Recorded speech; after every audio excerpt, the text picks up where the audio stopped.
Learning gives creativity. Creativity leads to thinking. Thinking provides knowledge, and knowledge makes you great. By APJ Abdul Kalam. Good afternoon to everyone present here. With this beautiful thought, I, Kirtana SM, first year BNYS, on behalf of Government Nature Care and Yoga Medical College and Hospital, Mysore, take immense pleasure in welcoming you all for today's webinar series, Jnana Amritam, the nectar of knowledge. It is indeed an honor to have dignitaries, respected faculty members, students, and participants from different places joining us virtually today. Jnana Amritam, the nectar of knowledge. In our culture, knowledge has always been compared to nectar, the Amrita, the divine drink of immortality. It is because nectar gives eternal life to the God, and knowledge gives meaning and immortality to human life. Education is the path to this nectar. True education is the cultivation of character, discipline, and values. Swami Vivekananda once said, education is the manifestation of the perfection already in a man. This means that knowledge is already within us. It only needs to be awakened through learning. True knowledge is about understanding life, developing wisdom, and learning how to live with values. When we truly learn, we gain confidence to face challenges, we learn to respect differences, and to live in harmony and to contribute to society. As we draw this session,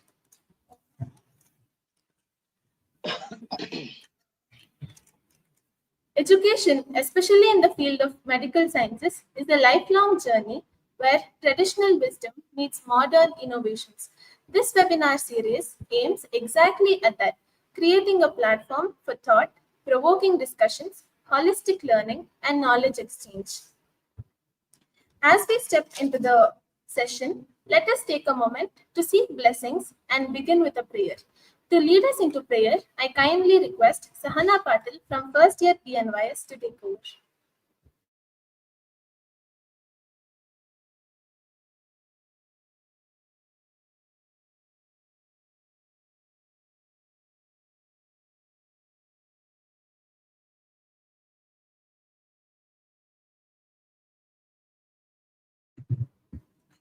गणनायकाय गणदैवताय घनाध्यक्षाय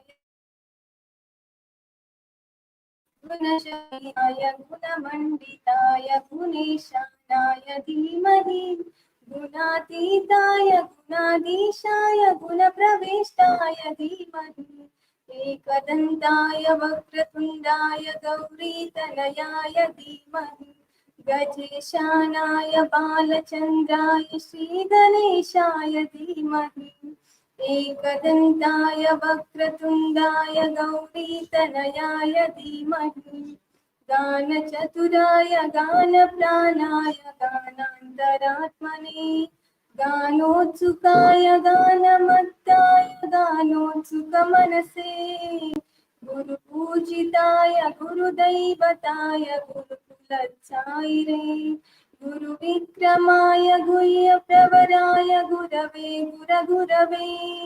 गुरुदैत्यकलच्छेद्राय गुरुपुत्रपरित्रात्रे गुरुपाखण्डकण्डकाय गीतसाराय गीततत्त्वाय गीतगोत्राय धीमहि गूढगुल्पाय गन्धमत्ताय गोजयप्रदाय धीमहि गुणातीताय गुणाधीशाय गुणप्रवेष्टाय धीमहि एकदन्ताय वक्रतुण्डाय गौरीतनयाय धीमहि गजेशानाय बालचन्द्राय श्रीगणेशाय धीमहि ग्रन्थगीताय ग्रन्थगेयाय ग्रन्थान्तरात्मने गीतसाराय गीततत्त्वाय गीतवाद्यपटवे देयचरिताय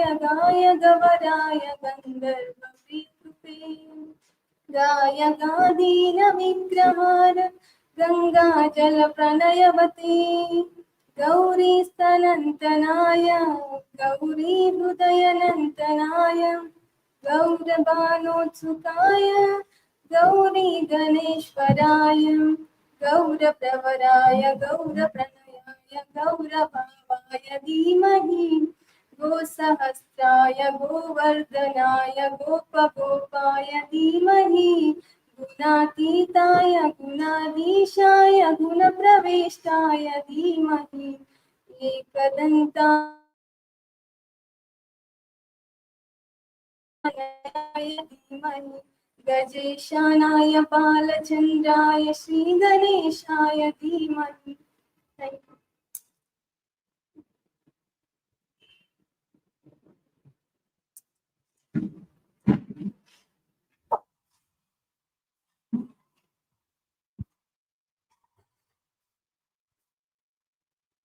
Thank you, Sahana. I now request our Program Coordinator,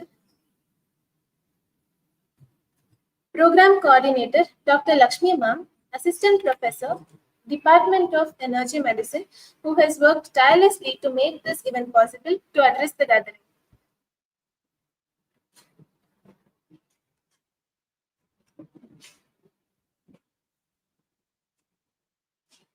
Namaste and good afternoon, esteemed guests, our beloved principal, dear colleagues and students.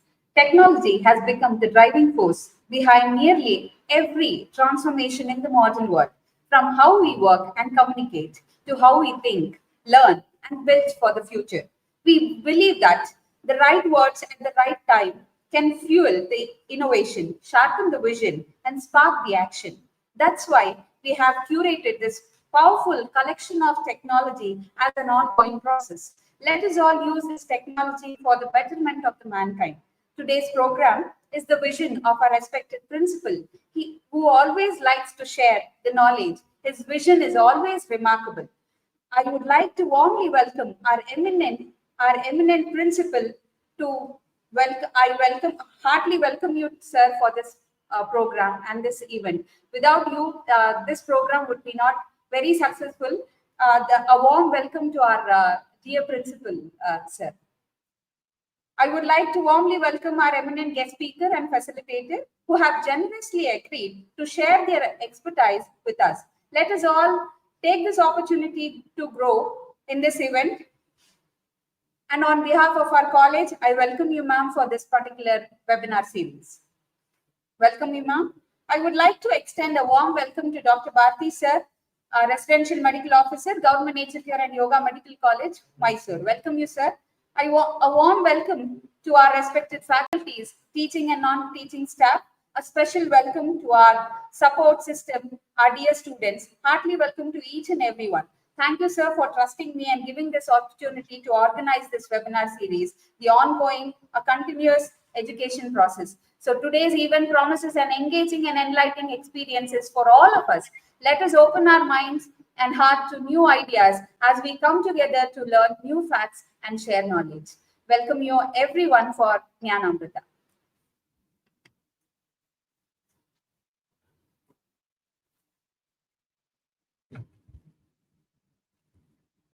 Thank you so much, ma'am. I would now like to request our respected principal, Dr. Srivatsa sir, whose leadership and vision continuously guide this institution towards excellence, to share a few thoughts.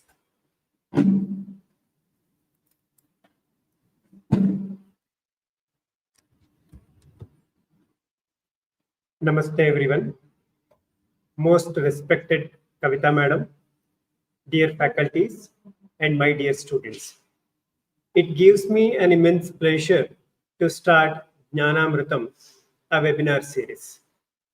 Long back in the same institution, the respected principal of then, Dr. Radhakrishna Ramarao, he started the webinar activities in this institution, which was enriching the students with knowledge. I too realized the need and importance of this webinar series, in which we can invite and we can have the knowledge from the experts. With this orientation, when the responsibility was given to Dr. Lakshmi, she introduced us to Dr. Kavita, who is selflessly accepted our invitation to share her expertise and experience. We are very fortunate enough and we are honored and humbled to have you today, madam. So today we are starting this journey. So this journey certainly will be an enrichment experience for all of us. Once again, from the Government Nature Cure and Yoga Medical College, I wholeheartedly welcome you, madam. Thank you so much for accepting our invitation. And I wish all the best and all the success for all our budding doctors. With these few words, let us listen to Dr. Kavita, madam. Over to you, madam. Thank you so much. Thank you, sir.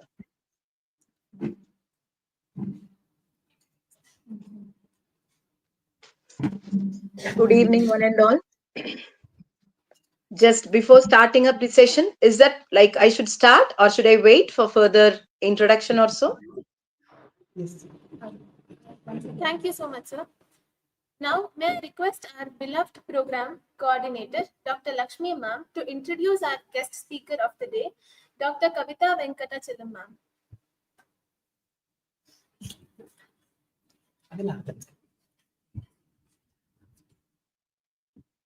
It's my honor and privilege to introduce Dr. Kavita Venkatachalam V from Salem, Tamil Nadu. A proud alumni from 6th batch passed out with a merit from SDM College of Naturopathy and Yogic Science in 1998. Ma'am has completed MD in Acupuncture with International Practitioner License under University of Medicine, Alternative, Colombo in 2002. Ma'am has also completed MSc in Yoga and Value Education from Annamalai University, Chidambaram in 2022. Ma'am has an experience of 25 years of clinician experience and 20 years of academician experience. She was a former principal and deputy director of the School of Yoga and Naturopathic Medical Science, Yeswasa University, Bangalore for 5 long years. She has a first and foremost principal come medical superintendent in Excel Medical College of Naturopathy and Yogic Science, Tamil Nadu. She is a consultant in genetic brain profiling, Midna Global, Coimbatore from 2019 until date. She has worked in various colleges such as Shivraj College of Naturopathy and Yogic Science, JSS Institute of Naturopathy and Yogic Science, SDM College of Naturopathy and Yogic Science, East-West Group of Institution, Bangalore, Government Yoga and Naturopathy Medical College, Chennai. Currently working as Senior Academician, International Institute of Yoga and Naturopathy Medical Science, a newly established venture at Chengalpattu by the state government of Tamil Nadu. She has held various positions and served as a former member of Academic Council Board of Studies, Board of Examination in SPSI University, Bangalore. She has been an internal examiner, external examiner, examiner in the chief, question paper setter, and central evaluation in various universities from 2000 until date. She was a recipient of Jindal Silver Jubilee Gold Medal for overall first in all yoga subjects in BNYS course. And also, she has received College Global Medal from SDM Educational Society, Ujre, from the year 2098 to 2099. She also received the Lifetime Achievement in Yoga and Naturopathy Medical Profession recognized by the Indian Naturopath and Yoga Medical Association, Chennai in 2022. She has received Best Women Achiever Award issued by the Vivekananda Educational Institution, Tamil Nadu in 2023. With her innovative and leadership quality, she has collaborated several events like event directed for the first ever National Naturopathy Intercollegiate Meet or the FEST, that is AEON, at Yeswasa University, Bangalore in 2016. Ma'am was an organizer and facilitator for the PM, that is Sri Narendra Modi ji and Sadhguru's Jaggi Vasudev ji visit in the campus on the occasion of 21st Incofera in the University, Yeswasa University, Bangalore. Ma'am has delivered several talks as a resource person and speaker in various national conferences. Ma'am has also published several research papers in the field of yoga and naturopathy. On the behalf of Government Nature Cure and Yoga Medical College and Hospital, Mysore, we are extremely happy to have you, ma'am, with us today. Saying this, I welcome you, ma'am, on the behalf of our prestigious institution to deliver the talk. Over to you, ma'am. Thank you, Dr. Lakshmi. Kindly ensure, am I audible? Am I Yes, ma'am. audible to the audience? You are audible, ma'am. Thank you. Respected principal of Government Nature Cure and Yoga Medical Sciences College, Mysore, and the faculty members, the program coordinator, Dr. Lakshmi, my warm regards and my respects to one and all, and my love to all the learning aspirants and the students who are all seated with a lot of aspiration and a lot of expectations. So the way as like it's a very true and it's really what to say, like it's I feel honored to take up this forum as a first person to initiate this webinar, to be the first person presenting my expertise to the college, to the students of Mysore Government Naturopathy and Yoga College students. And definitely it's my privilege, and I thank our principal, Sir Dr. Srivatsav, for giving me this opportunity.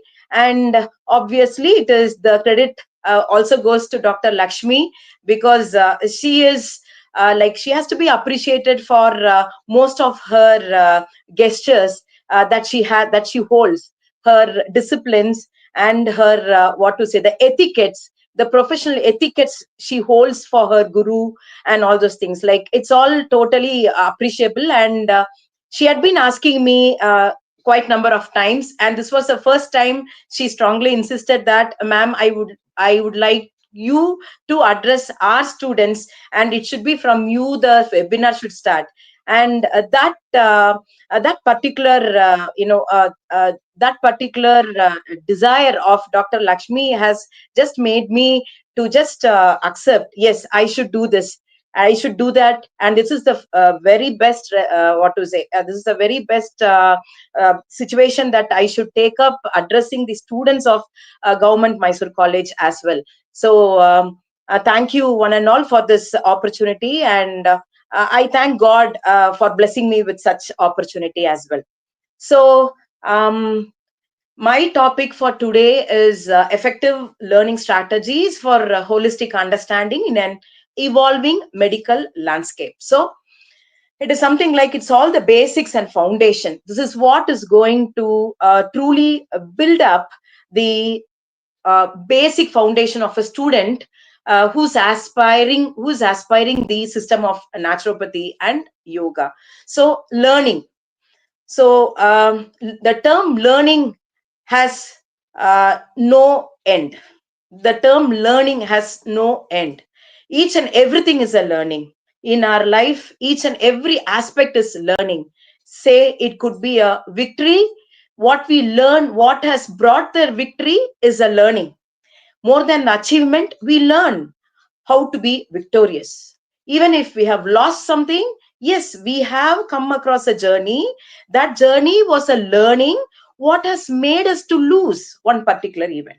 So, learning is something which cannot be controlled by anyone, and it should be obviously initiated, and it should be involved. The individual who's into the process should effortlessly get into the process of learning and let all events move in her life, and take each and every aspect of her past experience as learning. And definitely they should conclude what are all the uh, qualities which has made us the top, and what are all the qualities which has made up to stand second, and what are all the qualities which has made us stand three, and what are the qualities we still stand as whatsoever might be the number. So it is the learning that makes the personality. So the number, what I said, 1, 2, 3, is not that what others gauge us. It is not something like others have numbered as top one, top two, top three. No, it should be something like and subjective feel of, like, no, the satisfaction that what they have learned, the way they have learned, the depth they have learned, and all those things will make the person feel very happy of what they have acquired. So what exactly has given the happiness is the knowledge being acquired through learning. So next slide, please. So I was so much happy to see that these students have selected the same quote what I have selected. So I have gone through around 20 to 30 quotes. This quote was quite inspiring, and obviously he's a stalwart, and he's a person who has inspired many student lives, and even now, and eternal blessings that he has for the student community, Dr. APJ Abdul Kalam ji. So I have taken up the same quote, and the students were also quoting up the same words, and I was very happy, and I got to understand that yes, the students are having a similar kind of a frequency where they have the intense desire to learn and know something. So I was very happy, and thank you students for making it right. So what Abdul Kalam ji has said is learning gives creativity. So we all think learning is something sitting in the classroom, looking at the face of the teacher, and few students want to impress the teacher by not even moving, not even shaking, and posing like as if they are too great in listening to the students. And few students, even though they are having few distractions, they would definitely have the sense of listening better than any other people. So there are n number of people involved into the learning process. So we all think learning happens in classroom. No, learning never happens in a classroom. So and learning never ends in the classroom. So I want to strongly register, learning never starts in the classroom, learning never ends in the classroom. Learning is something which starts or which initiated from the spirit of an individual student. If the spirit of the individual student is having an inclination towards the in-depth learning, that gives the complete accomplishment, and that will give the best outcome of learning. So as Abdul Kalam ji has said, learning gives creativity. So just by knowing things, how could you create out of those such lessons or learnings is what he is meaning over here. He has not stopped there in creativity. Creativity leads to thinking. So something, whatever we learn, we should have in our mind, it's something new. We should be we should be motivated. We should be self-motivated, thinking like, oh, something good, something new we are learning. So what could we create out of it? So as per the intelligence of that particular individual student, as per the self-motivation of the intelligent student, or as per the IQ or EQ or the creative quotient, or even spiritual quotient of the student will have their own creativity over the matter of what they are into a learning process. So that creativity leads to thinking. Then comes the thinking. So something should aspire, something should be inspiring. Next, that should be totally accepted as a creativity, and that has to be taken into the thought process. Then they are going to take into their thought process, and that thinking provides that particular thinking, the process of thinking, the process of using our brain, both our right and our left brain, into the particular lesson of what truly aspires and inspires us, will give the true knowledge. So knowledge makes you obviously great. So what makes you great is the knowledge what you acquire out of learning. So learning, keep in mind, learning never starts in the classroom, and learning can never end up in the classroom. Next slide, please. Next slide, please. Yeah. So who are all the subjects, who are all the heroes and heroines, who are all the main role players for learning is obviously you students. So students are into the learning, and never be never have a question in your mind why madam has put such cartoonic small kids while expressing her attributes of for effective learning. So sorry, I could not find an adult into all these domains, so it was actually a small cute girls. Because keep in your mind, whatsoever might be our age, whether we are adolescent or whether we are adults, the small little children, the interest they have when they start learning should be the same quality. Each and every individual, irrespective of the age, should have the same kind of an interest and that kind of an energy to to face the complete learning outcomes. So my next slide tells about the key attributes for, sorry, go back to the previous slide.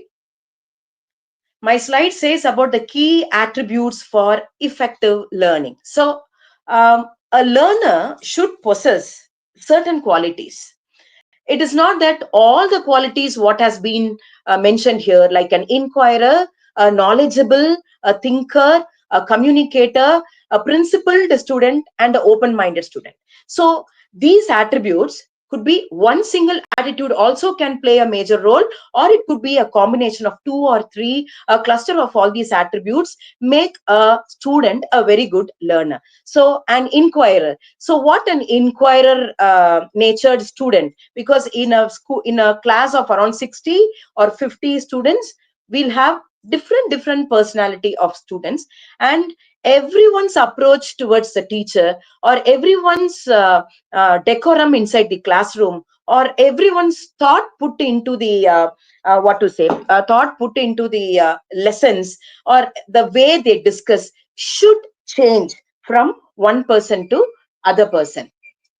Okay, so what gives that particular change? Each student are like, they don't be like, they're all unlike. They all will be different because their personality will decide their attribute towards the learning. So such attributes which decides the effective learning will be like an inquirer, that where the inquirer tells, ask me what I investigated, or ask the questions about today.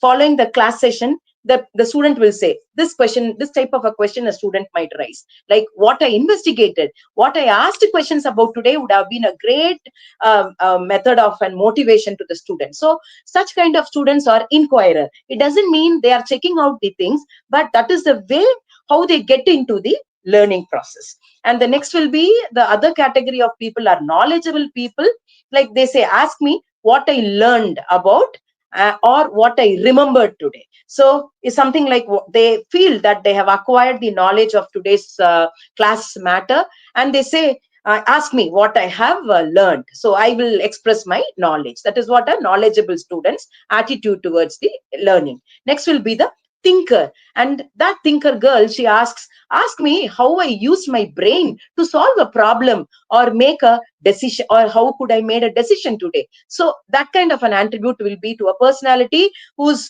more of a thinking capability. Next will be a communicator. None of the other things, say no qualities of an inquirer, no qualities of a knowledgeable individual, or no qualities of a thinker posing out such questions. Rather, a communicator would ask me what ideas or informations I shared today. So that is type like a more of a communication. A thinker will be like a subject who perceives the things individually within and brings out a product. Whereas a communicator learns as he or she talks, or as he or she communicates, or through communication, their learning procedure would be much more well facilitated.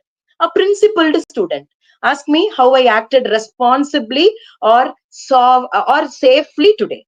A principled student, so that's what we say, like, they're all the well disciplined, well mannered students, like no activities of theirs would trigger the teacher. That is what they're all into, but still the learning will be there. But the main attribute towards learning will be a principled student, where they would ask, see how, what a kind of a responsible person I am, how safely I have played the role, and all such things. And open-minded student, on the other hand, they will say, ask me how I showed someone the respect or understanding today. So this is a very open-minded student. So these would be the very type of key attributes that a student might possess. And this is a way they express, this is a way they present themselves in the forum, which is congenial for that particular individual to start learning. My next slide. Yeah. Am I too fast? Do you have difficulty in following my speech? Should I be much more slow? No. Thank you. So the key attributes of learning over here continues. Other than those personalities who are involved into contribution, there comes the attributes of learning, change in the behavior. The subject or the lessons or the matter that we have learned should be so depth enough that it should change one's behavior.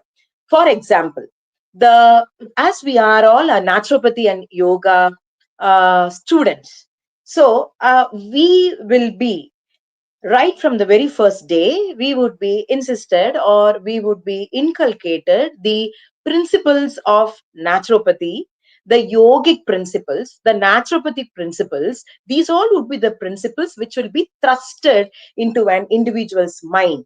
So this thrust should not be taken as a thrust, but definitely a teacher should be thrusting it right from the very first day. Why not? Even before the admission, the teachers or the management or the principal, they sit and they talk to the students asking their concurrence. This is what, sorry if it is not going to happen, it happens in a government college as well, and it usually need to happen in a private college as well, because to get a seat, the principal, the faculty team, everyone need to educate the parents and educate the students about this medical system, what their children are about to pursue. So being thoroughly convinced, then alone we can expect the admissions. That is what is the truth factor that is happening. So the principles or the philosophies which have been strongly seeded into the mind of the students will change the behavior of the student eventually.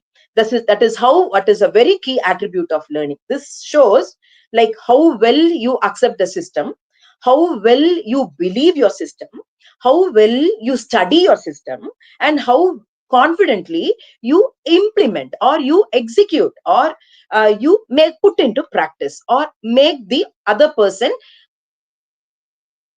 accept your system of practice. So this learning attribute would definitely have a change in your behavior, where during your first year or even second year, your behavior would definitely change towards the system that you are pursuing. So that is what the key attribute of learning. Next will be an active engagement. So learner or the learning process will keep the individual's mind actively engaged. So they'll be actively engaged, means there shouldn't be any pause. There shouldn't be any pause. The search for knowledge, the search for information, or the search followed by, what to say, the critical thinking and the experiential learning, the applied aspect of your critical thinking and learning its outcome. What is the outcome over the patients or the suffering people or any other individuals, and creating something, and once again analyzing and recreating something needs an particular individual to be actively engaged in the process of learning. So this learning attribute here, what I mentioned here, is an active engagement. The individual should have the quality of active engagement into the learning process. Next comes the purposeful and goal directed. Obviously, as every year your academic curriculum changes, having accepted or having understood or having passed out or having excelled in your first year subjects, you get into the second year subjects, and the academic curriculum is also been formulated or framed in such a way there the active engagement of student into the learning aspect would be made easier and better and into a vertical depth as well as into an horizontal perspectives. So until unless you are into an active engagement towards one particular goal of your academic excellence, things will not be fruitful. So it is a purposeful and goal directed process. Next will be a self-regulation process. So this is something very interesting. A self-regulation means how an individual should keep herself or himself readily readily accepting the process of learning. So in self-regulation, what comes here? Your mental health and obviously your physical health. So your physical hygiene, your physiological health, your psychological perspective towards your lessons and all those things, and the way you sleep, the time we sleep, the time we wake up, the different type of activities that we have as a part of a curriculum, co-curriculum, extracurriculum, and all those things are going to improve your mental agility and the physical agility, and thereby that will be useful for an individual to have a self-regulation towards the process of that. Definitely is going to have a process towards learning. And naturopathy and yoga system of medicine, the curriculum and the lifestyle of the individuals who are pursuing the naturopathy and yoga system of medicine is being taken care thoroughly, that the lifestyle of each student gets along with the circadian rhythm of the universe. So that has been well taken care, and definitely this is a very important factor that is going to support or aid your learning abilities. Next comes the collaboration in the process of learning. So it is not that one particular individual who is involved into learning. It is obviously the group of people, the batchmates, your juniors, your seniors, and obviously without a teacher, it is not going to happen. So your learning attribute should be more of collaboration, in the sense bringing people together. It is something what you understand, what you see, what you learn, what you heard, what you talk, what you do, what you understand. Yes, fine. That is going to be fruitful. But once you get into the process of a collaboration where you pull in or where you pitch in many other people's opinion and their inputs and their way of understanding, and the way that the way you gel with the other students, or the way you move, relate with your teachers, everything is going to bring you multiple the time of knowledge and is going to improve your critical thinking as well. So learning itself is a process which will give you the gift of collaboration, and without collaboration there never can be an upgradation, updatement, standardization, as well as precision. You cannot expect, because the system like naturopathy and yoga,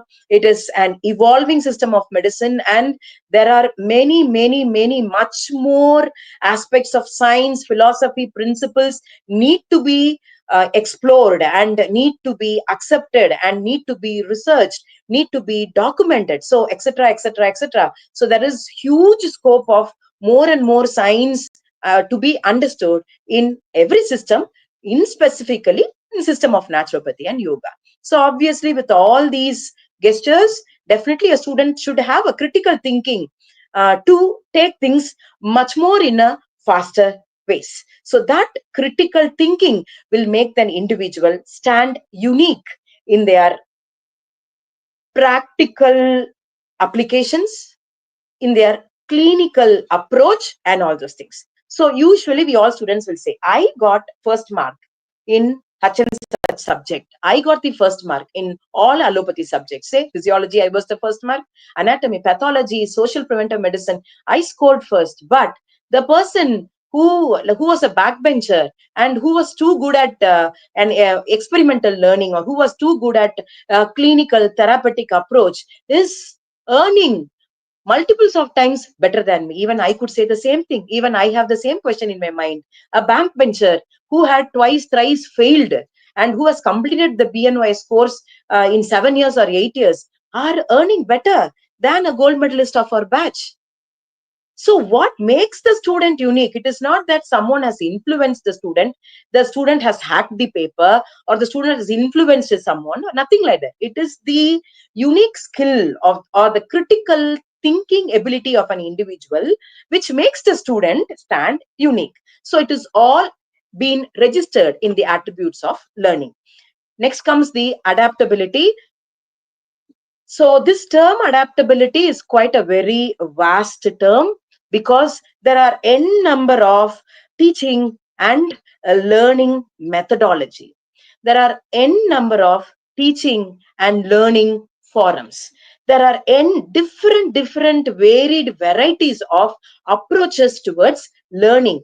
And above all these approaches, there are many other environmental factors or social factor, or it could be even individual's personal factor, which will have an hindrance in the process of learning. But when a student is in the process of learning, the student should have the maximum adaptability towards any such kind of a methodology or towards any such kind of a challenges the students. Say it could be positive methodologies or it could be some negative factors which are hindering their process of learning, whatsoever it is. But a learning aspirant, a learning student should have this quality of adaptability to walk in a streamlined way to achieve their target.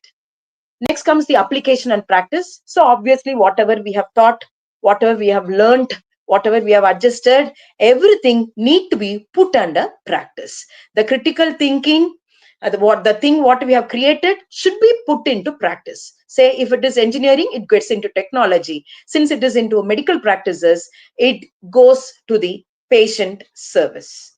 So whatever the knowledge you have achieved, so everything should be a user-friendly thing, should be much more customized, because naturopathy and yoga system of medicine will be more of a personalized structure, because the cause of a disease as per the principles and philosophy of naturopathy and yoga is psychosomatic nature. And the term psychosomatic, the psycho itself shows varied psychological personalities, related individuals.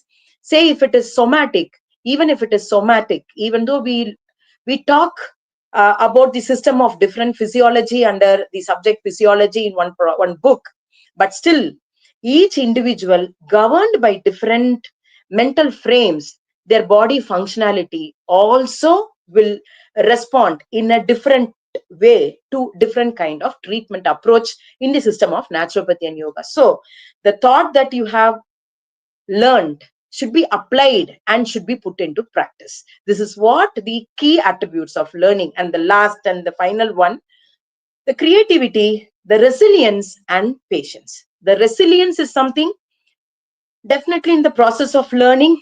There would be few competitions, there would be few examinations, there would be few internal test, university examinations.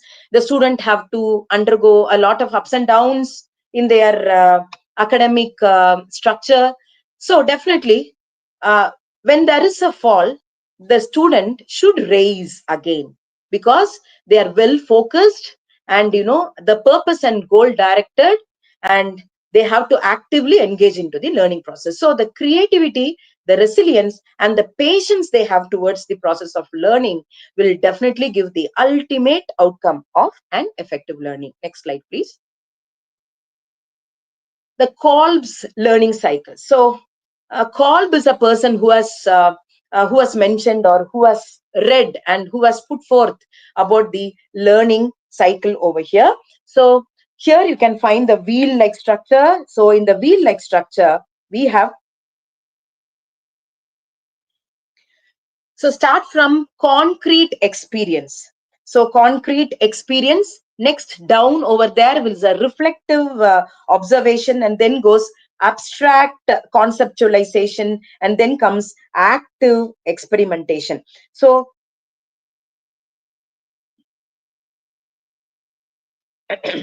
yeah, so this is what actually, this is experiential learning. As we learn, we experiment.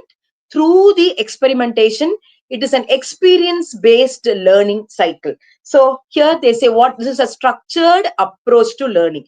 Mainly, this kind of a learning is too much vital in our system of medicine, because why I have taken this example is it is a structured approach towards learning, and it involves sequence of stages. And a student who is truly successful in learning one particular aspect should have definitely undergone all these sequence of stages to have the best understanding towards a subject, so as to create and keep on recreating the things. So to learn, to relearn, to learn, to relearn will make a scholarly person. So this sequence of stages will enhance the learning phase, and it is designed to facilitate the acquisition of knowledge and skills.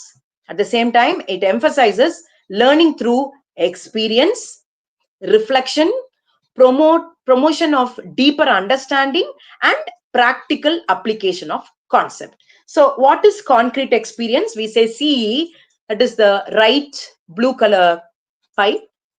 It is the learning by doing, concrete experience, learning as we experience, learning by doing. So why I mean to say all those things is, not all these students will have such an ability to involve themselves into all the stages. They have to pick up one dominant aspect of their learning style. Say it could be either a concrete experience, or it could be a reflective observation, or it could be an abstract conceptualization, or it could be an active experimentation. So a person definitely will have one or the other quality of learning from what they have to have a betterment in exploring the other three as well, because Kolb's learning cycle involves this sequence of stages, and it is for it is to acquire the ultimate knowledge as well as skills, and it is none other than the experience, the reflection, promotion of deeper understanding, and the practical application of concepts. So here, what do you mean by the concrete experience? Learning by doing or having an experience. That is why, my dear students, your academic curriculum is being framed in such a way. We have practical subjects, non-practical subjects.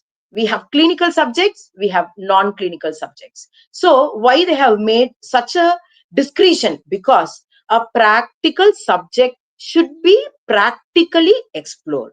A therapeutic subject should be experimentally, therapeutically approached to address the suffering people. So that is the way, like, I have brought into this Kolb's learning cycle over here, where he tells the first thing, a concrete experience, learning by doing or having an experience. So, for example, medical students, a clinical examination of the students, where we learn clinical examination.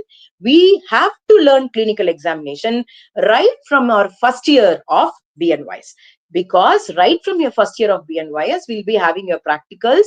You would be imparting few orthodox naturopathy treatments like mud compresses, mud packs, enema, cold hip bath. All such orthodox treatments needs, what to say, the experiential learning style, means learning by doing. Next comes a reflective observation. That is second thing. What I have said is learning through reflection. It is none other than watching and thinking back on the experience.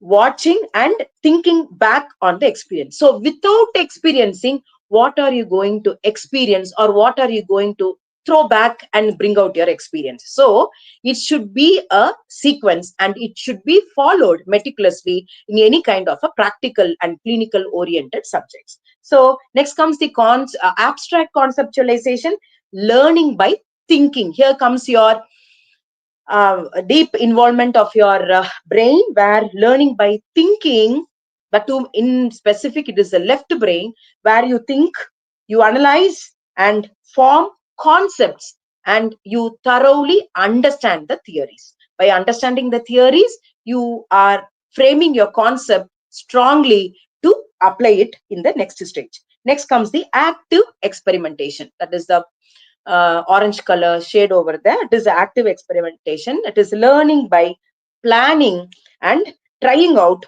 what was learned earlier in a new situation. Because what we learned earlier, we cannot have the same format.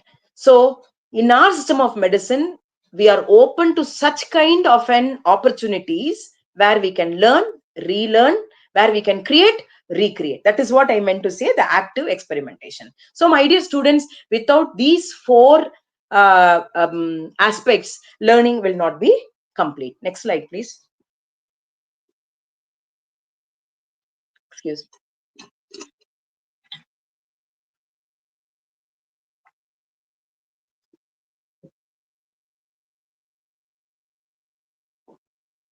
Okay. So here you should know about what do you mean by a pedagogue and what do you mean by an andragogue. A pedagogy and a andragogy. So why I want to talk about this pedagogue means, next slide please. Yeah. So here in this diagram, we have a pedagogy model as well as an andragogy model, where pedagogy, the pink frame over there is your teacher and the blue frame over there are the pupil. And the same way in andragogy, in the center is the teacher and guided, the teacher guided supported students are in the periphery. So get back to the previous slide. So what is a pedagogue and its essential? So what the classroom learning what we have nowadays is a pedagogue. Like it's a method like how we follow right from our LKG, UKG, our primary, our high school, higher secondary, and even to some extent the pedagogy need to be the pedagogy style of teaching need to be followed for few medical subjects where the theories or the concepts need to be taught by the teacher and it has to be heard and listened and grabbed by the students. Okay, so what is a pedagogue over here? It is a didactic teaching. So structured instruction to provide the foundational medical knowledge to a student. That is, we all are subjected to it. Next comes the pedagogy type is a skill development through supervision, where the teacher holds the control. The teacher measures the knowledge acquisition. The teacher measures what she's uttering. So everything is under the control of a teacher and her utterance of knowledge. So it is a controlled environment such as labs, simulations to improve the clinical skills under direct guidance of the teacher, where the main role play will be played by the teacher and the students are supposed to follow the instructions of the teacher. And that is a pedagogue. And then pedagogue tells it's a standardized assessment. The like what we all have been, like you all have been subjected nowadays, like focus on exam, important questions, how to present, how much to write for 15 marks, how much to write for 10 marks, how much to write for 5 marks, how much to write for 2 marks, and all those things your teacher instructs, and you guys follow all those things. And the teacher who has taught have their own style of evaluation, and you go convincing that particular style of evaluation, and you score your high marks. That is the reason a gold medalist will always be, what to say, they'll have a low income than the last bencher who will have a super income. So this is what the entire thing over there, the practical evaluations and competency tests to ensure students meet the required medical standards. But I'm sorry to say, it is not the medical standards, it is the standard of the medical university. Next slide, please.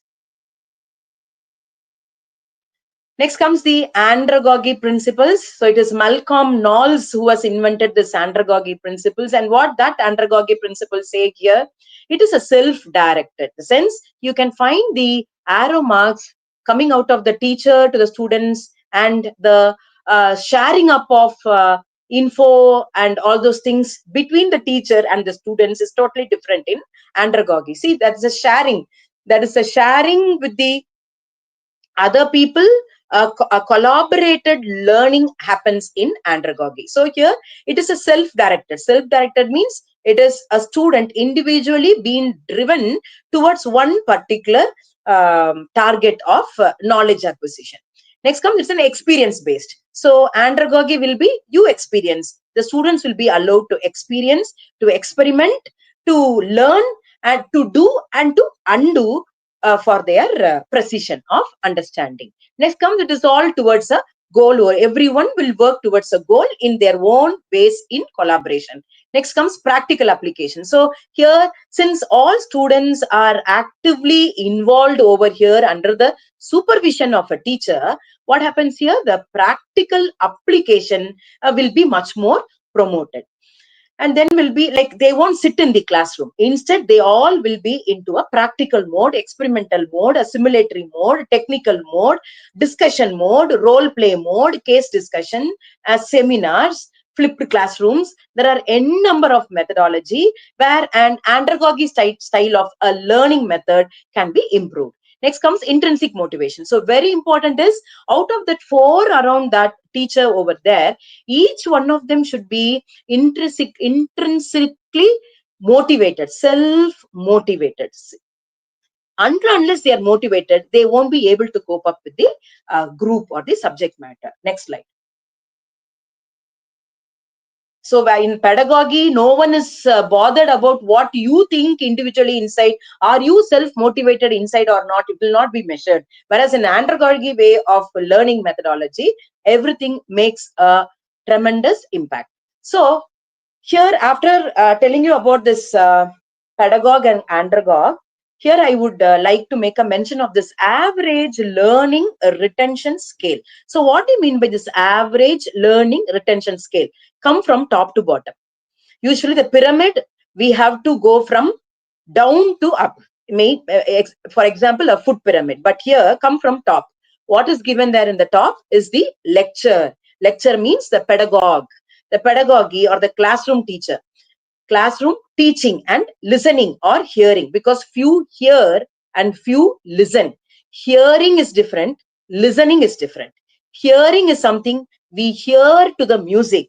Listening is something we give importance to one particular aspect of that music. Say it could be the lyrics, or it could be one particular musical instrument, the way it has been played. So our focus is there in the listening, whereas in hearing, it is an overall hearing. So it truly makes a difference. So lecturing will give you 5% of learning.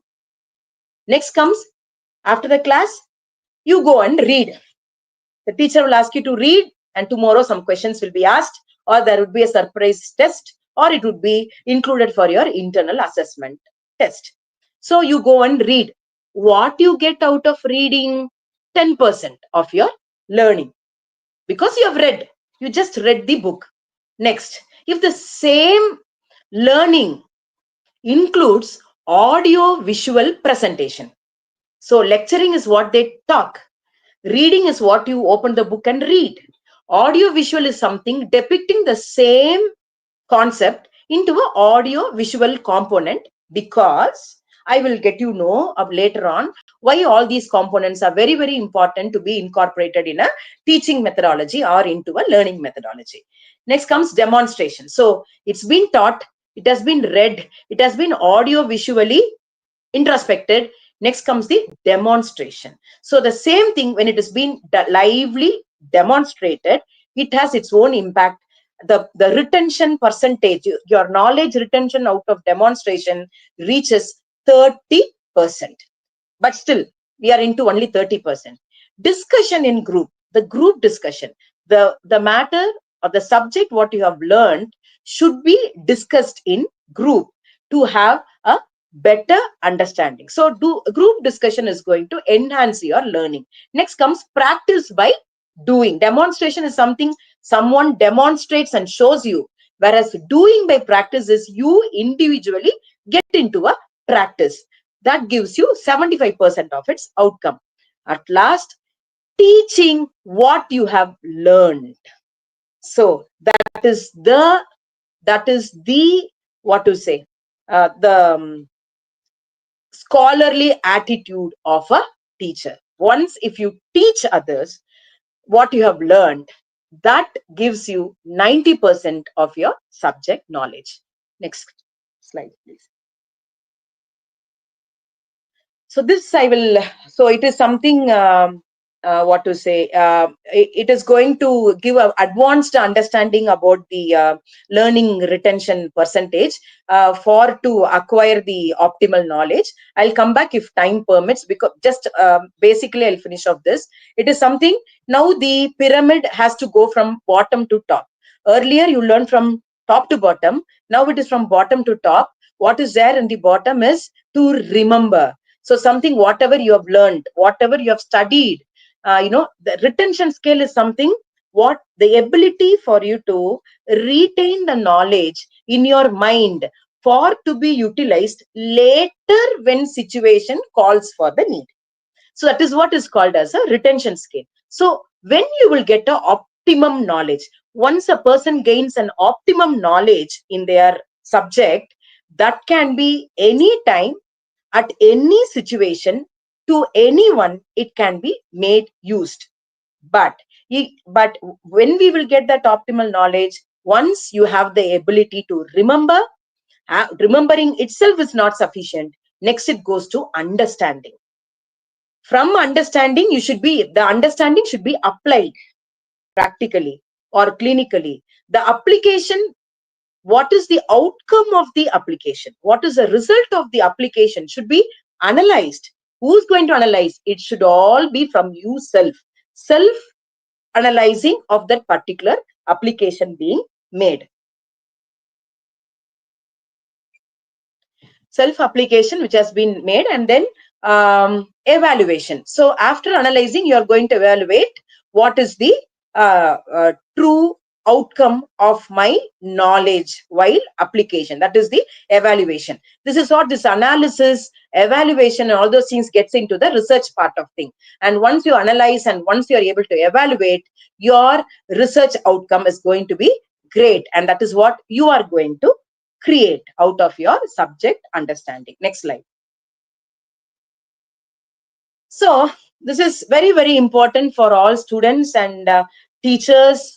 I guess even some teachers are over there.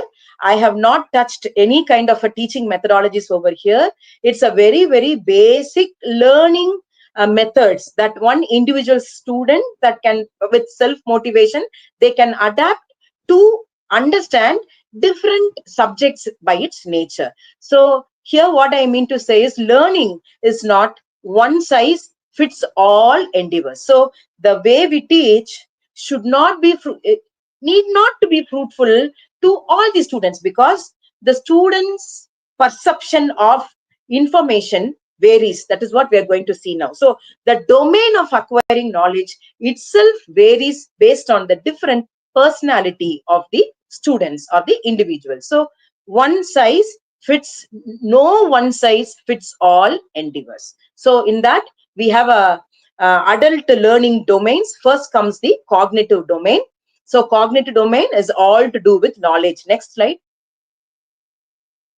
Second is a psychomotor domain, that is all to do with the skills. Next slide. Next is the affective domain, that is all the attitudes towards acquiring the knowledge. Next. Next comes a multiple intelligence, as well said by Howard Gardner's theory. Like, this is what I mean to say, like each individual have their own intelligence. We need not to expect all students should be a music smart person. All students need not to be a word smart. All students need not to be a visual and spatial smart. All students need not to be good at body kinesthetics, need not to be under interpersonal connectivity, need not to be intrapersonal connectivity, need not to have any kind of a logical, mathematical attitude by birth, or need not to be naturalistic. So these are all the different multiple intelligence. Say there are 5, 10 multiple intelligence have been here. So each individual will have their own intelligence. So most of them will have combination of these multiple intelligence as well. But any one intelligent will be taking an upper hand. Through that intelligence, they will be acquiring the information, because once after acquiring the information will be the process of processing the information in our frontal area. Frontal area of our brain is to process the information. Prefrontal area of our brain is used for execution, whereas the occiput, the right occiput and left occiput, the right parietal, the left parietal, the right auditory and the left auditory, and all those things of both right and left will have its own features. And it is through these parietal, temporal, occipital lobes we gain the information. It is through this part of the brain we gain the information, and that information will be taken into our frontal brain for its processing, and the outcome through execution will be through your prefrontal brain area. So this is what the different intelligence. So a teacher will be of a different intelligence, and the students will be of varied intelligence, and never ever a teacher should expect her outcome or her expectation over one particular student. Anyway, I don't want to say all those things because that everything gets into a teaching methodology. But learning, in the sense, what I mean to say here for students is, find out your intelligence, what you are good at. Are you a music smart person? Why, madam, for learning we need music smart? Definitely you need music smart, because when I studied BNYS, in first year, we had a subject called Sanskrit. And Sanskrit, why we had Sanskrit? Because we had a very strong regulations that in yoga philosophy, when we read yoga philosophy, we have to write all sutras, mantras, slokas, everything should be written in Hindi or Sanskrit. Whereas we don't have the second language as Hindi or Sanskrit. Ours is only Tamil and English and all such things. So what happens? Once I got into BNYs, it was haunting for me looking into the Sanskrit and Hindi. Why they kept Sanskrit? Because the individual should be able to recite these mantra, recite the sutra, and recite the sloka. And not only reciting, they should be able to write.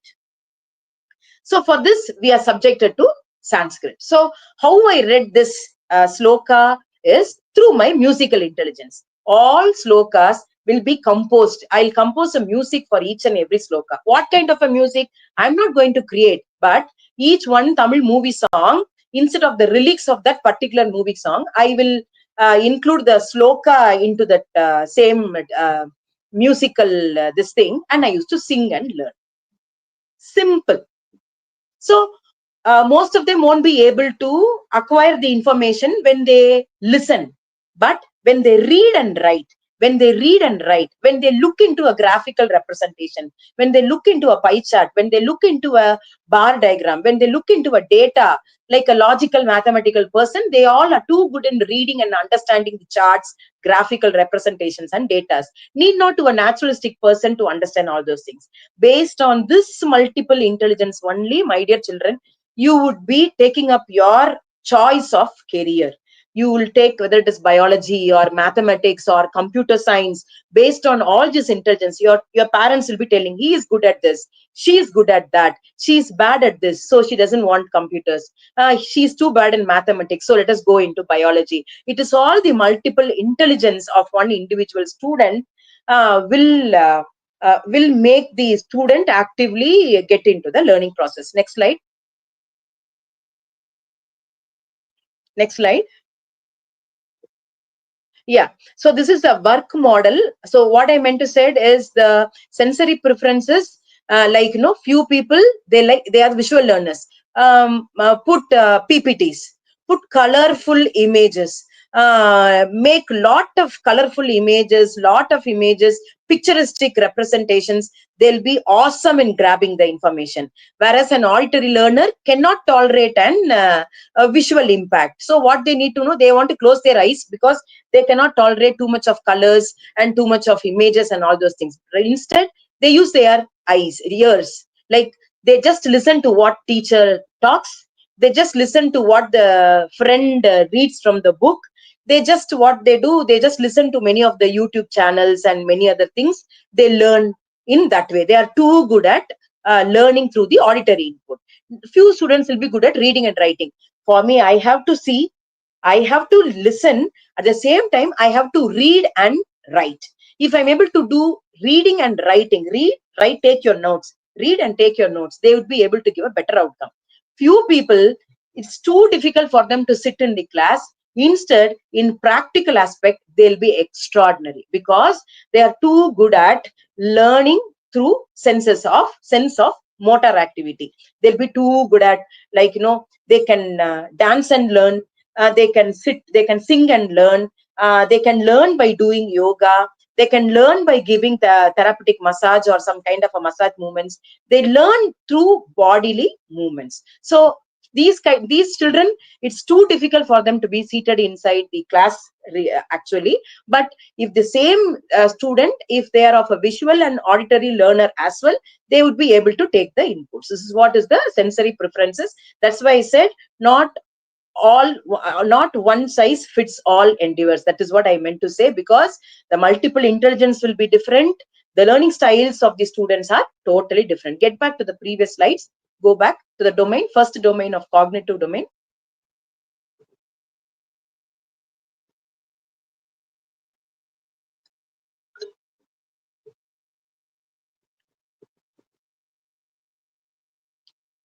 Get back, ma. Get back to the previous slides. Get back. Back. Back. Yeah. So here, no. Yeah. So here the cognitive domain, we call them basically as the bookworms.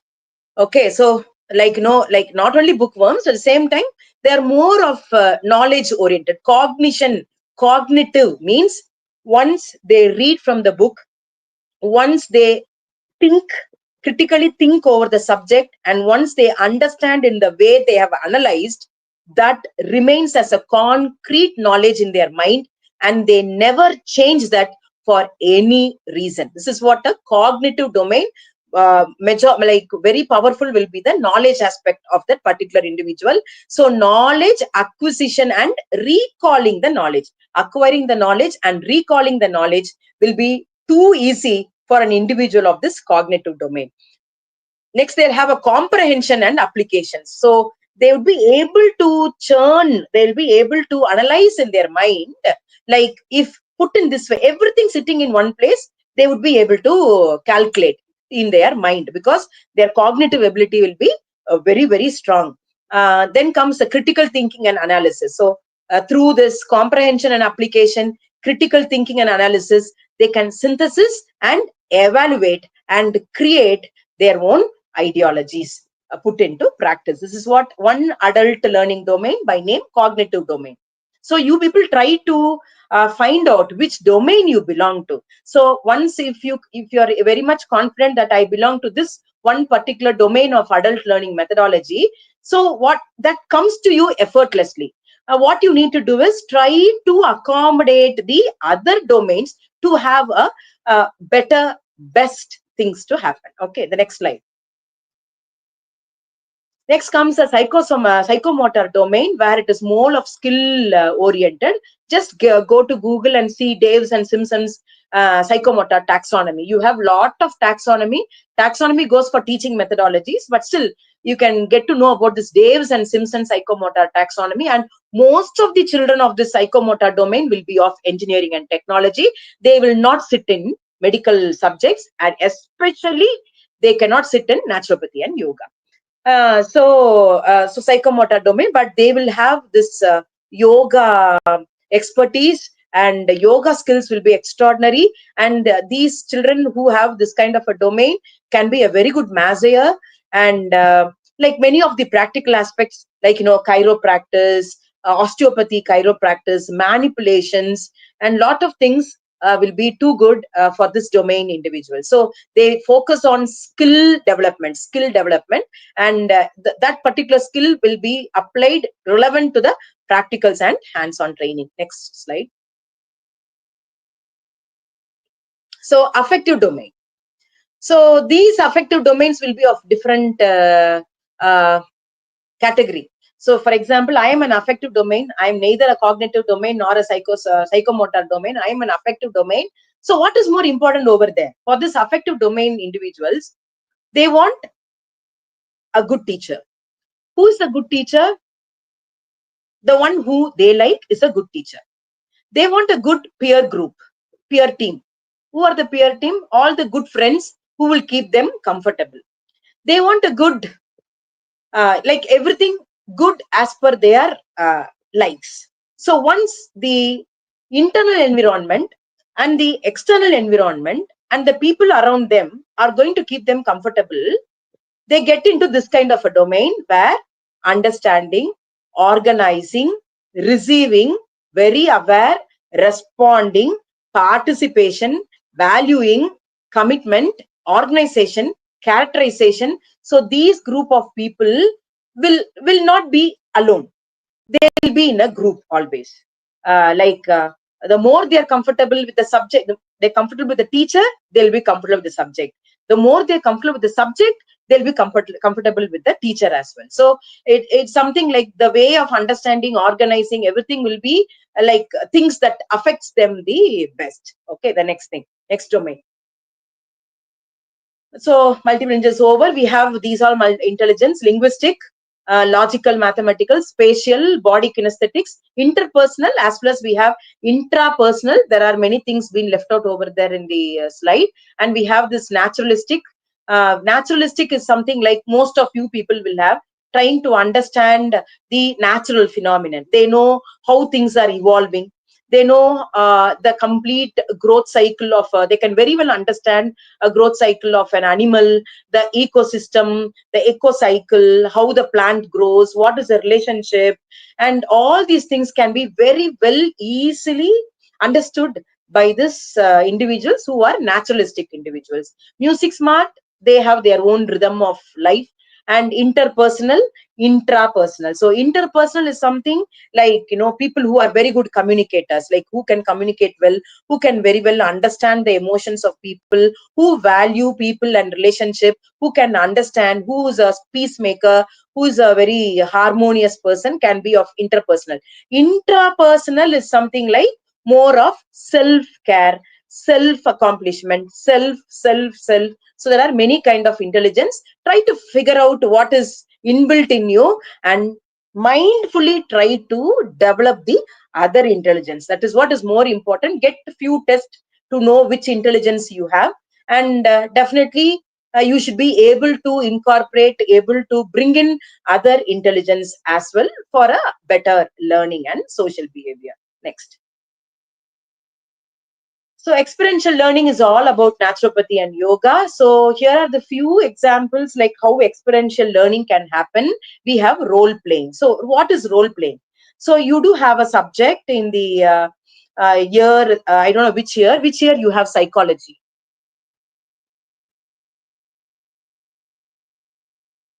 So all are sleeping. So none are listening to me. Are third years present here today? No, ma'am, they are not there. Okay, Only is my first year session and second years. Okay, no, Dr. Lakshmi, I want students to interact with me. Yeah, ma'am. Yeah. Yeah, students, is the session boring? No, ma'am, it's interesting now. Interesting now, or it is interesting?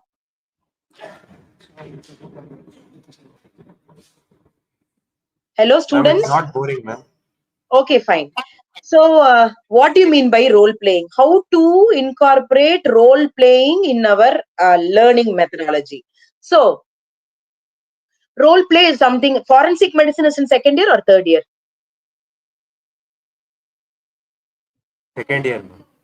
Yeah, so second years are there, right? Yes, ma'am. Okay. So role playing is something you have in forensic medicine, a crime scene, and all those things. So what we do in a crime scene, in a forensic subject, there will be many subjects involved in investigating a crime scene. So role playing is something like we have to deploy students of different individual thing, and you have to play the entire crime scenario, scene over there, and try to learn out of this role play depicting a crime scene. Hope you understand. Case studies are also something like make a real time one session, like a patient having a psychological problem. So that particular patient should be very thorough in the symptoms. Say it could be schizophrenia, or say it could be an bipolar mood disorder, or say it could be even a general anxiety disorder, whatsoever it is. After understanding the symptoms of an schizophrenic case, the particular individual who has been requested to act as a patient should read the subject and come and present accordingly. But the student who is playing the role of the patient can be tricky, in the sense like opening up different other diagnosis to the doctor, where the doctor should be much more focused in finding out exactly what is the final diagnosis. So the patient could be purposefully, intentionally tricky enough not allowing the doctor to allow him to diagnose. But at the same time, the doctor who's playing the role of a doctor should be extravagantly smart enough in trying to pull out the answers from the patient and thereby deriving to a diagnosis. So this could be like there could be many other subjects also who are involved into clinical examinations, trying to find out a PG student or an UG student or an internee who are all present along with the doctor and the patient over there. What kind of an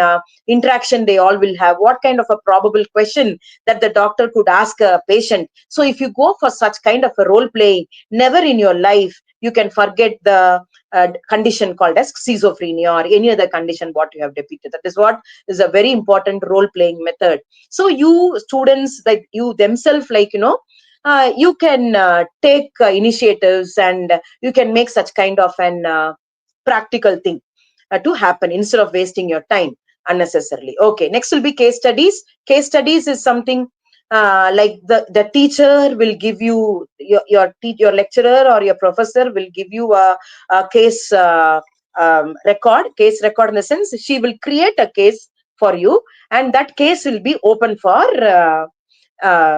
further analysis. Like there are a lot of things. So it could be said like for example, if it is an obstetrics and gynecology, the actual case would have been an threatened abortion case. So if it is threatened abortion, what it is a case of threatened abortion, and what would be the symptoms of the patient complaint, what would be the chief complaints, what would be the relevant questions being asked to the patient by the doctor, what should be examined on table, what are all the advanced investigations being done, what should be the biochemical examinations to be done, how to arrive to a conclusion, and the mode of management. Everything can be it can be played or it can be discussed through in groups. So that particular case, who are all the people who are involved will never forget that kind of an presentation.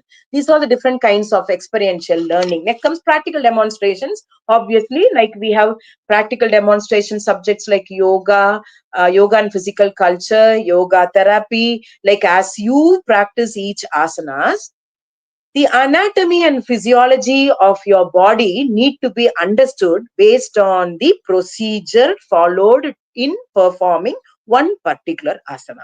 So as you perform asana, what are all the muscles being involved, what are all the muscles that are into extension, what are all the muscles under flexion, which part of the body is under tension. So these all things normally happen. So in a hernia case, say it could be a hiatus hernia.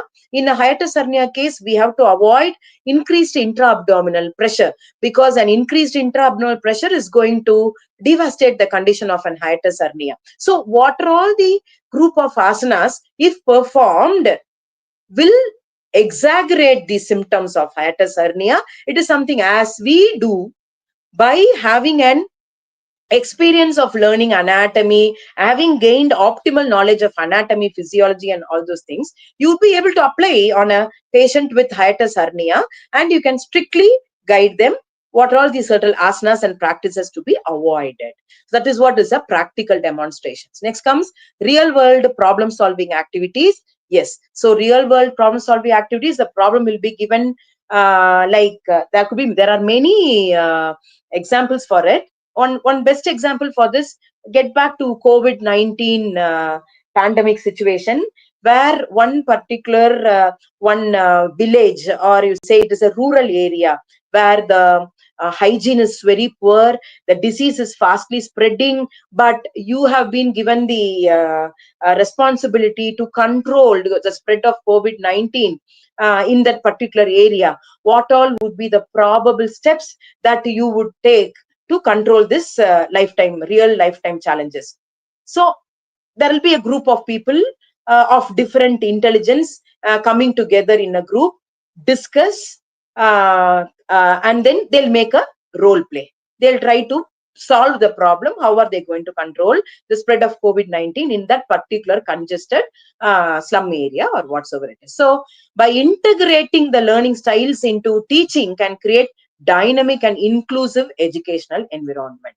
Okay, this is what I mean to say in experiential learning. Next slide. Next slide. Okay, so coming to there are many other domains, there are many other aspects of adult learning methods. Those are all quite advanced. I thought this basic thing should invigorate something, a spark in your mind, so that trying to understand your ability and to what all aspects you should put effort and what all things that you can effortlessly achieve, you should be very clear in your learning journey. So I'm reducing it to 25% or 30% of what exactly is there regarding this. So expected learning outcomes. So the cognitive domain, the outcome should be knowledge. Through psychomotor domain, it should be the skills. Through affective domain, it is the attitude and values. And higher order outcomes are also expected as the best learning outcome. So what is knowledge through cognitive domain? It is a recalling of fact. So that knowledgeable people, even sitting in final year, if you ask a question in biochemistry, they will come out with the appropriate answer, because that is how they have used their cognitive domain for learning biochemistry. And I do have ample of students sitting in final year in nutrition dietetics. When I teach them NND, they exactly, when I talk about the metabolism of carbohydrates, this, that, and everything, they would be able to correlate with the biochemistry without even opening the books. That is what a cognitive domain person can achieve. So they can recall facts. They are very strong in concepts, conceptualization. They are very strong. Principles and theories, everything will be very strong for them to recall at any time, at any point of time. And they can explain the process and relationships, and they apply the knowledge to solve the problems in one place. Next will be skills. They demonstrate practical skills like, skills like yoga postures and technology in engineering, whatsoever it is. They can perform procedures safely and effectively. They're all the performers, skill oriented. They're all on action. They will be on action. So they use technology and tools relevantly as per to the subject. The third is the affective domain. Develop professional values, etiquettes, professionalism, discipline, responsibility. They show empathy, compassion, teamwork, cultivate self-awareness, lifelong learning mindset. And exactly, I have all those things. So it is something like, I'm a very good team player, I'm a very good leader, and what to say, I respect people, I respect students, I respect human values, and I love to be with students, and I always love to interrogate with the patients, and I'm too good at convincing the patients. So these are all the attitudes and values of affective domain adult learner. Then the higher order outcomes should be critical thinking, problem solving, research and innovations capability, ability to integrate theory into practice, leadership and communication skills. So try to find out which domain, so that effortlessly gets in, use it. That's a God's blessing. Put effort on what you need to do extra, right? Next slide. So modern learning strategies, quite very interesting. So what are the learning strategies that you can apply in this modern era?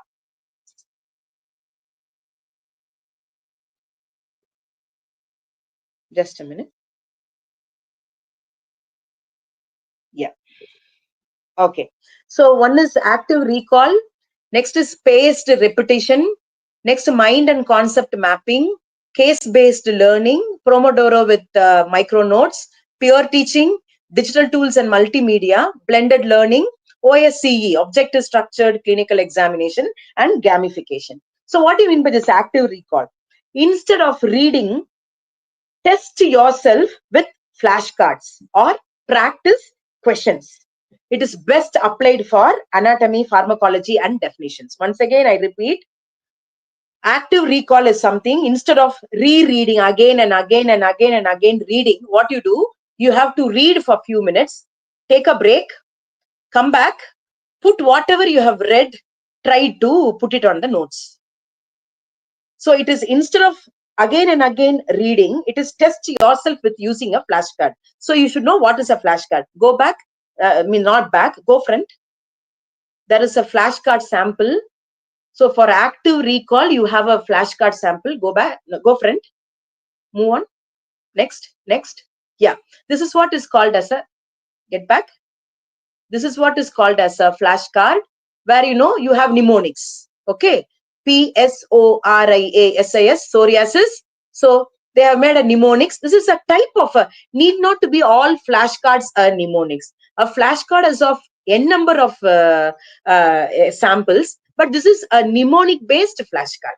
For example, a flashcard in social and preventive medicine, like to understand the epidemic of a malaria fever. So all you would have seen an preventive and social medicine charts in their departments. So every endemics, epidemics, typhoids, malaria, dengue. So they will have what causes it, what is the route of transmission, what are all the hygienic factors that is going to promote this spread of the infection, what would be the symptoms, what would be the tests and investigations need to be done. All those things will be put in a chart. So whatever you have read in the book, that can be finally recalled by using flashcard. Go get back. So there are many samples of flashcards. So you can make flashcards for very, very important questions. Say it could be 15 marks, 10 marks, or all these diseases, mainly in physiology, understanding the mechanism, and pathology. You can make use of flashcards, and even modern diagnostics also you can make flashcards in terms of case record taking, in terms of examination. All those things you can make flashcards. That is a very different way of understanding. So next will be a spaced repetition. So spaced repetition is revise topics at increasing frequency. So very important topic we all know. For example, glomerular filtration, kidney function, GFR, how kidneys filter the urine. That 15 marks can be asked. That is a question every year it's been asked. It's been asked this year also. So what to do? You are reading that chapter, preparing for 15 marks. So what you do, first you repeat it. One day you are reading, after 3 days you are once again taking back the same answer, you're reading it, after a week you are reading it, after a month you are reading it, so that at the time of examination it will be easy for you due to a spaced repetition of learning the particular question. That is what is a spaced repetition. If you think it is very important, you need to space the repetition of revising the same subject. Next is mind and concept mapping. So this creates a visual diagram linking disease causing symptoms, treatments. Now go to mind mapping sample. Next slide. So this is an sample of a mind mapping. So it is something where you have huge things to be written. Like few people will write only the points, main points, and they might leave it off. Excuse me. Yes, ma'am. Hello.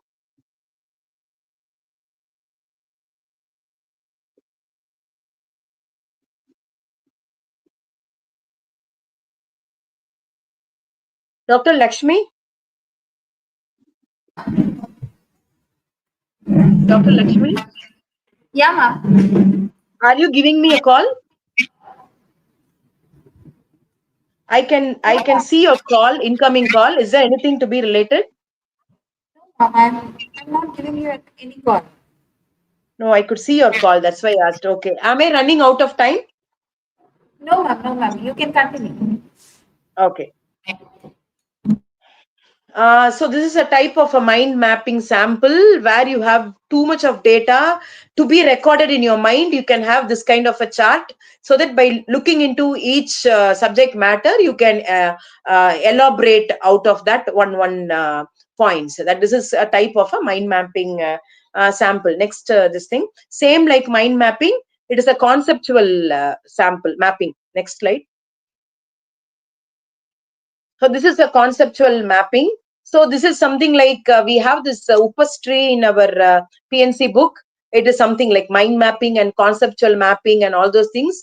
It is similar to that of that, where we have large inputs. It is all from the Upastri. We build the entire naturopathy principles and philosophy just with that one particular diagram. Same way, this kind of a mapping figures will give you a huge inputs about what to be taken, what to be presented, and what to be applied. Next. Go back. Go back. Go back. Next will be case-based learning. I have told you it's very, very important. Case-based learning. Once again, I'll be insisting in my coming slides as well. So never forget, right from your first year of your BNYS, case-based learning is going to be a concrete stuff which gives you an ultimate and refined knowledge and skills, clinical skills. Next is Promodora with micronotes. Can anyone tell me what do you mean by this Promodora with micronotes? Students?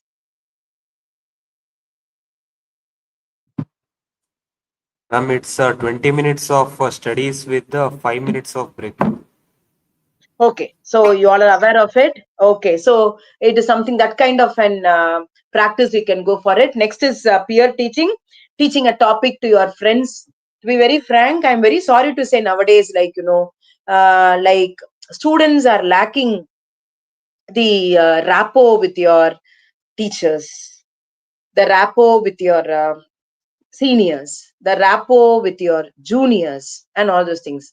So earlier, the culture of senior, junior relationship and all those things was something totally different, which was very constructive and positive.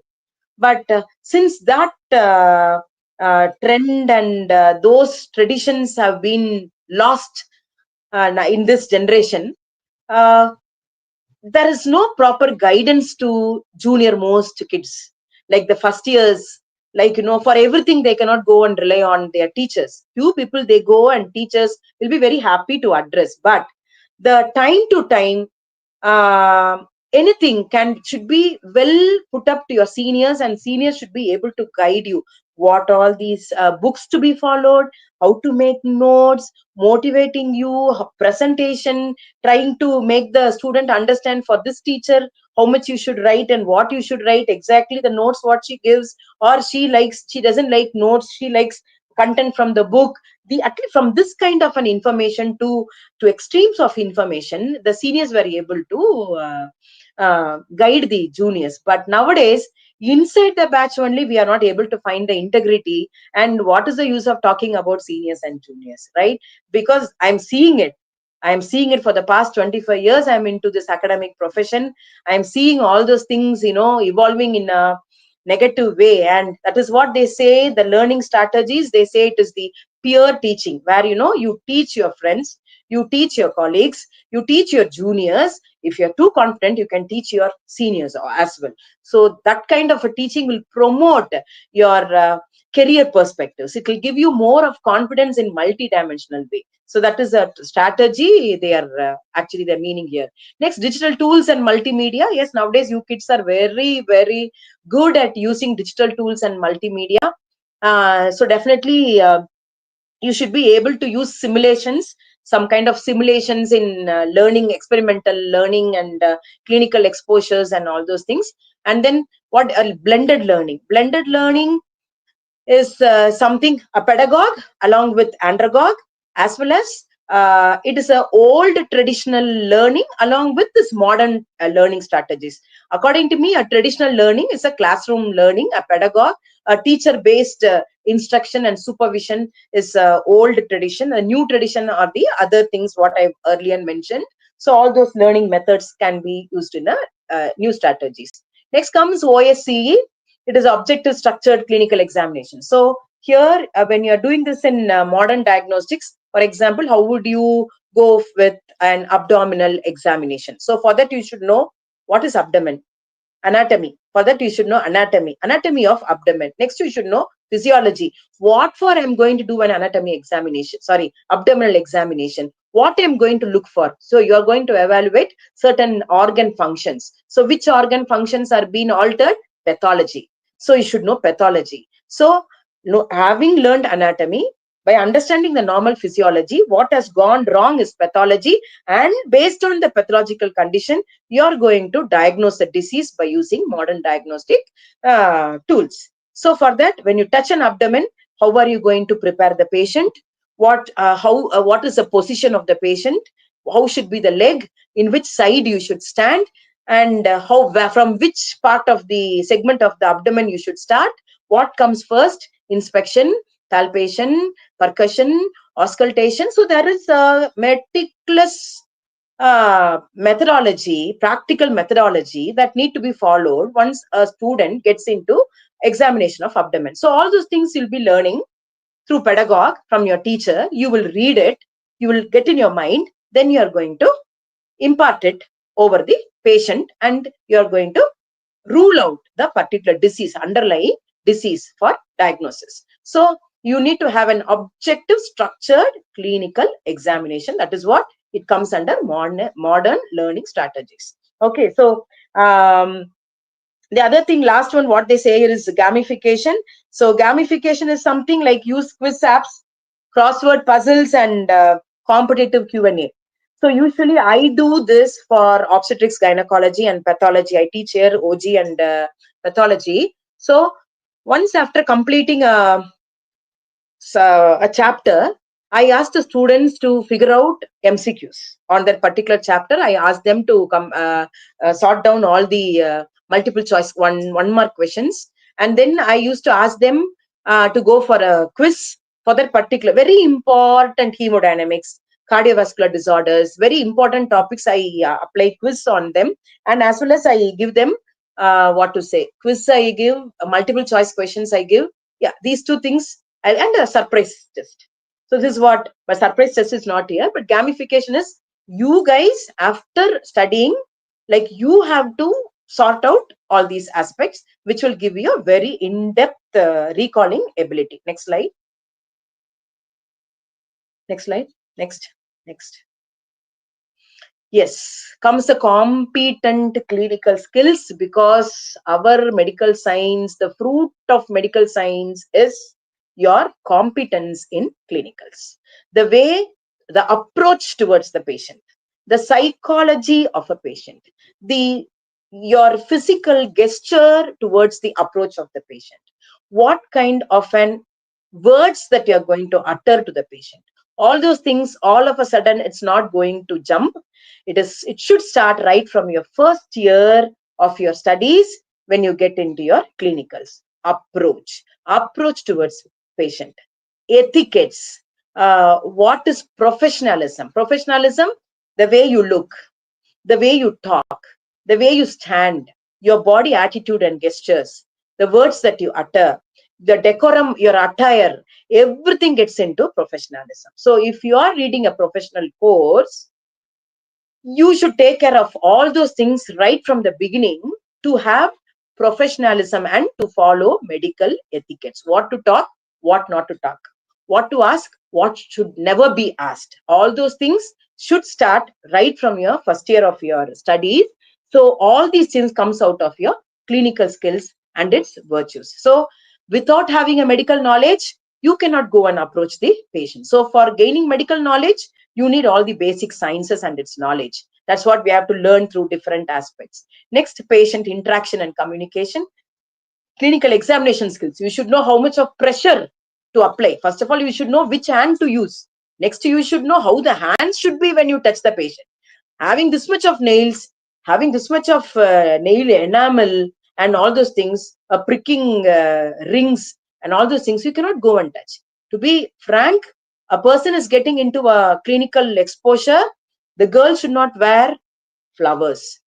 The individual should not put perfumes. There are a lot of things, lot of decorums to maintain a clinical competence, actually. So there are a lot of things that you have to inculcate. Where there is a discipline, there enters the optimal knowledge. Without discipline, without ethics, nothing can go in right track. So those all aspects are very, very important. So all those things should be incorporated in your clinical skills, because that is the true essence of your learning in BNYs. So clinical examination skills, your diagnostic skills, diagnostic skills, obviously, what I said earlier, how well are you able to diagnose? Very, very important. Very, very important. Just we can talk hours together of this clinical examination and diagnostic skills and patient approach communication and all those things. Very, very important. Next comes therapeutic skills. Like being naturopathy and yoga physicians, we have to touch and heal the patient. We have to comfort the patient by imparting many therapeutic measures. So the skills, by learning massage therapy, chiropractors, and all other things, even preparation of natural diet, everything gets into a therapeutic skills. Professionalism and ethics, clinical documentation. So these all things are quite heavy, advanced for now for first years and second year. But for even first years, you can go for clinical documentation. Why clinical documentation is very important? Because we have to understand journaling. Next slide, please.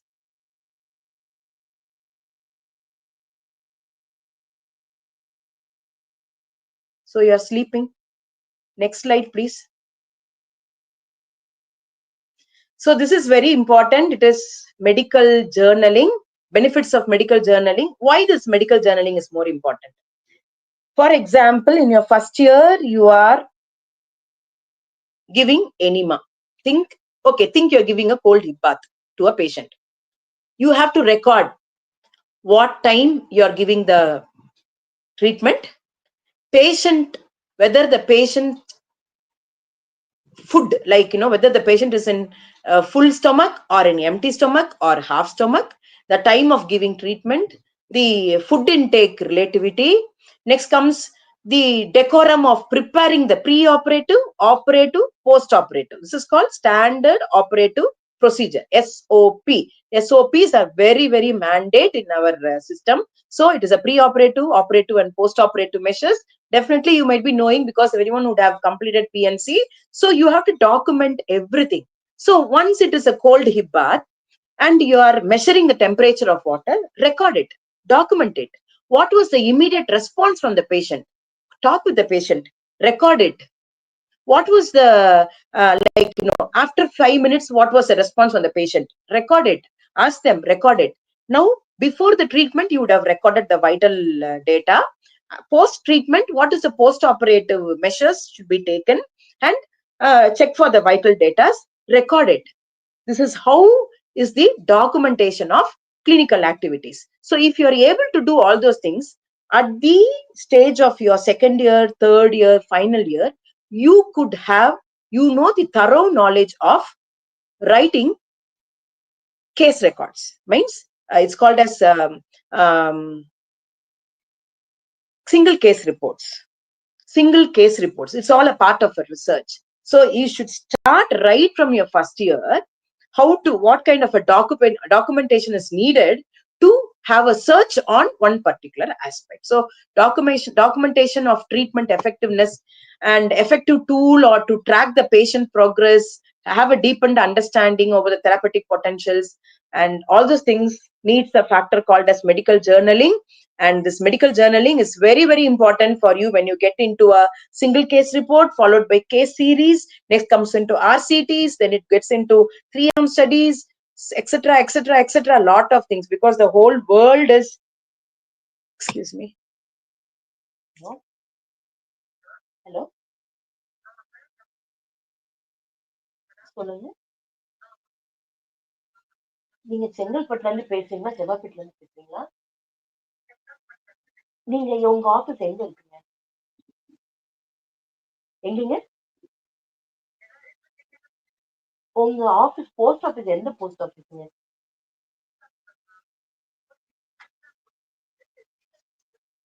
நாங்க 5 o'clock வரட்டுங்களா? Thank you. Sorry. So it's very, very important. Next slide, please. This is advanced in medical journaling. It's not needed for you. Next.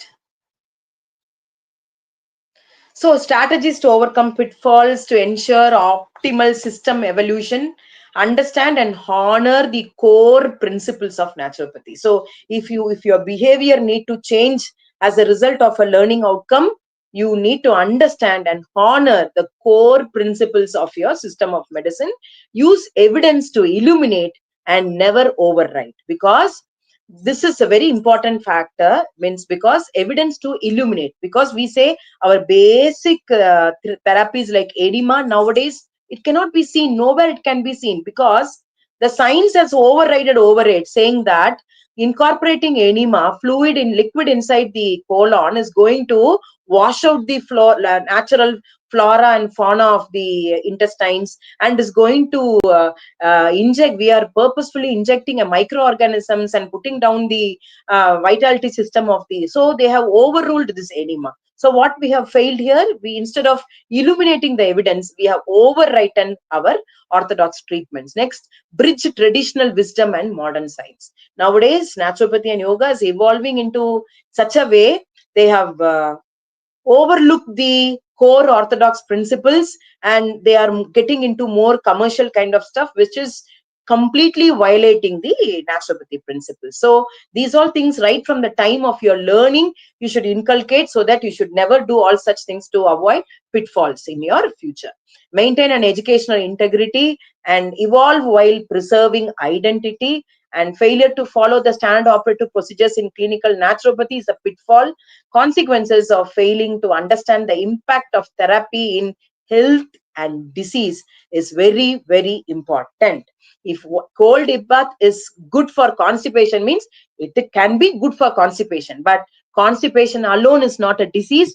Constipation alone will not be a condition. There would be many other comorbidity conditions which has to be ruled out, and when you, in the process of ruling out, cold hip bath will turn to be contraindication to the case. So it's very important to understand the impact of therapies in health and disease. Next slide. So here I end my session. This is a very, very important attribute of learning outcome. Be a lifelong student. The more you learn, the more you earn, and more self-confidence you will have. Last slide. Wishing all a very happy learning, and thank you. Sorry if I'm too fast and if the session would have been more boring. Thank you. No, ma'am, it was definitely not boring. Thank you so much for that enlightening session filled with practical insights and inspiration. I'm sure all of us here have gained valuable takeaways to apply in our personal and academic journey. As we draw this session to a close, let us remember that knowledge, when shared, multiplies. This webinar is just a glimpse into the endless possibilities of learning when tradition and innovation go hand in hand. Now, I call upon Mahalakshmi from first year to propose vote of thanks.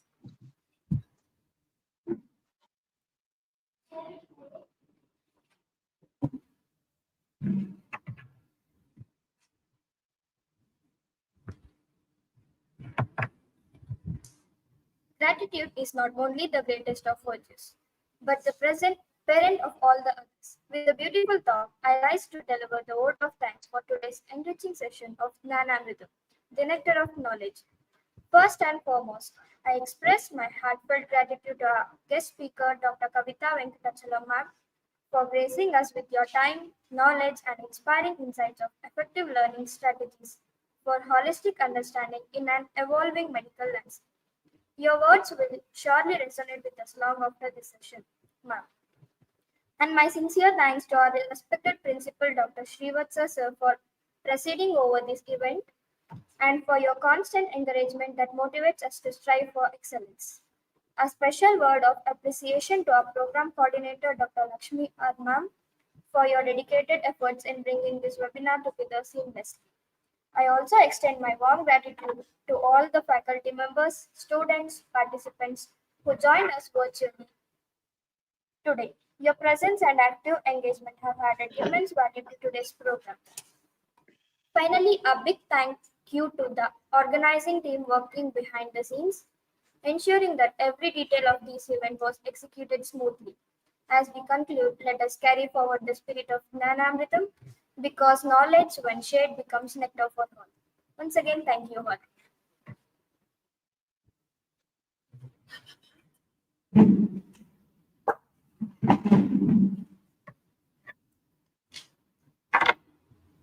On behalf of GNC YMC and H Mysuru, I extend my heartfelt gratitude to our principal, our guest speaker, our program coordinator, and each participant who joined us today.